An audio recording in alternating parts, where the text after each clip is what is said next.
Dear हृदय, कैसे हो तुम? उम्मीद करती हूँ कि तुम्हारा कमरा और तुम्हारा पेंट ब्रश तुम्हें अब भी उतना सुकून देता हो जितना पहले देता था। काफी दिन हो गए ना तुम्हें यूं खत लिखे हुए। तुम्हें तो पता ही है मुझे तुम्हें यूं खत लिखना कितना पसंद था। झूठ नहीं बोलूंगी, लेकिन बहुत याद आती है तुम्हारी। इस जिंदगी में अगर एक रिवाइंड का बटन होता ना, तो उसे दबाने से पहले मैं एक बार भी नहीं घबराती। मुझे पता है शायद तुम ये खत पढ़ोगे भी नहीं, पर अगर यहां तक पढ़ रहे हो ना, तो आगे जरूर पढ़ना। तुम्हें याद है जब दिसंबर 2018 में हम दोनों का झगड़ा हुआ था ना, तो मैं बहुत टूट सी गई थी। मुझे अब भी याद है कि अगले दिन जब मैं कॉलेज गई ना, तो मुझे एक अजीब सी घबराहट हो रही थी। मुझे विश्वास ही नहीं हो रहा था कि जिस रिश्ते को सालों लग गए बनाने में, उस रिश्ते की नींव मेरी एक गलती की वजह से कैसे टूट सकती है। सब कुछ ना दूर जाता सा दिख रहा था। समझ नहीं आ रहा था कि मैं कैसे गलती कर सकती हूँ, मैं कैसे अपनी जिंदगी की सबसे प्यारी चीज को खो सकती हूँ। मेरे लिए ना तुम मेरे बनी थे और मैं तुम्हारी नैना, और मुझे पूरा विश्वास था कि अगर मैं गिव अप ना करूँ ना, तो हमारा न्यू ईयर्स वाला मोमेंट भी आ सकता है। पर मैं ये भूल गई कि मैं अदिति भी तो हो सकती थी ना। उस दिन जब सुबह 4:30 बजे मैंने तुम्हें फोन किया ये बताने के लिए कि कैसे मैं मरीन ड्राइव पर अकेली बैठी हूँ, मैं सिर्फ और सिर्फ तुम्हारी परवाह में खुद की उम्मीद ढूंढना चाहती थी।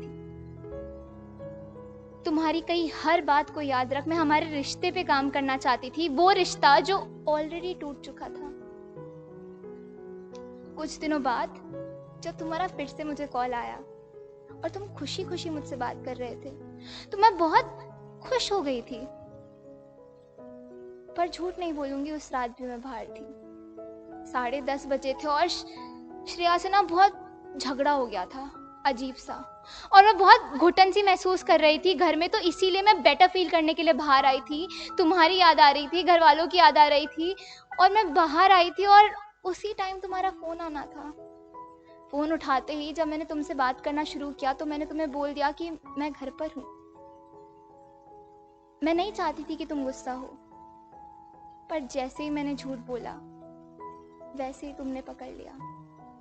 कैसी पागल हूं ना, कैसे भूल सकती हूँ कि मेरी बातों की परख तुमसे अच्छी किसी को नहीं है। उस दिन जब तुमने मुझे कहा कि वनिका, मुझे लगा था कि हम दोनों इस रिश्ते को दूसरा मौका दे सकते हैं, पर तू तो अभी भी नहीं बदली यार, कभी तो सच बोल लिया कर। तुम्हारी ये बात सुन के ना मैं और टूट गई। वो उम्मीद जो आखिरी उम्मीद थी, मैंने उससे खो दिया था खुद की एक और गलती की वजह से, और मैं खुद को कोसने लगी, उस मोमेंट को कोसने लगी। जब मैंने वो फोन उठाया उस मोमेंट को कोसा, जब मेरा श्रेया से झगड़ा हुआ उस मोमेंट को कोसा, जब मैंने तुमसे झूठ बोला। बहुत अजीब सा फील हो रहा था। पर जब मैं सुबह घर वापस आ रही थी ना,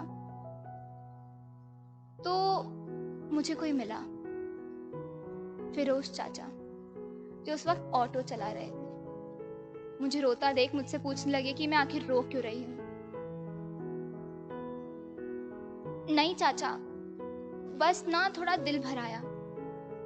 सब पता है तुम्हारी उम्र की लड़कियों का, किसी लड़के का चक्कर होगा पक्का। नहीं चाचा, बस किसी ना अपने को खो देने का डर है। जिस तरीके से तू रो रही है ना, उसको देखकर तो यही लग रहा है कि तूने उसे ऑलरेडी खो दिया है। तो जो चला गया उसे जाने दे। पर चाचा, जिस इंसान को मैंने अपनी ही गलतियों की वजह से खुद से दूर कर दिया, मैं उस बात को खुद को कैसे ना कोसने दूं। बेटा, गलत आज लग रहा है, क्या पता कल के सही के लिए हो। सब कुछ खराब ना सब कुछ सही होने के लिए होता है। तू इंतजार कर, तेरा कल और तेरी मंजिल दोनों तेरा इंतजार कर रही है। रोते वक्त ये 50 रुपए देना मत भूलना। जी चाचा। फिरोज चाचा की कही बात को समझने में थोड़ा वक्त लगा, पर आज जो ये खत लिख रही हूं ना, सिर्फ और सिर्फ तेरा थैंक यू करने के लिए लिख रही हूँ। थैंक यू कि उस दिन तूने हमारे रिश्ते को दूसरा मौका नहीं दिया। थैंक यू कि उसके बाद तुमने मेरे कॉल्स को ब्लॉक किया। थैंक यू हृदय, मेरे पागलपन को बढ़ावा ना देने के लिए। उस दिन मैं बहुत परेशान हो गई थी, मैं तुमसे नफरत सी करने लग गई थी, तुम्हें हर बात के लिए कोस रही थी और खुद को बेटर फील कराने की कोशिश कर रही थी। पर मैं आज समझ सकती हूँ कि जो भी हुआ, जैसा भी हुआ, सब सही हुआ था। मुझे लग रहा था कि सिर्फ मैं हमारे रिश्ते पे काम कर रही हूँ, पर तू हम दोनों के लिए काम कर रहा था। उन दिनों मैं घर, फैमिली, पढ़ाई, काम सब भूल चुकी थी। मैं सिर्फ और सिर्फ एक रिश्ते पे काम कर रही थी, मैं खुद को भूल गई थी।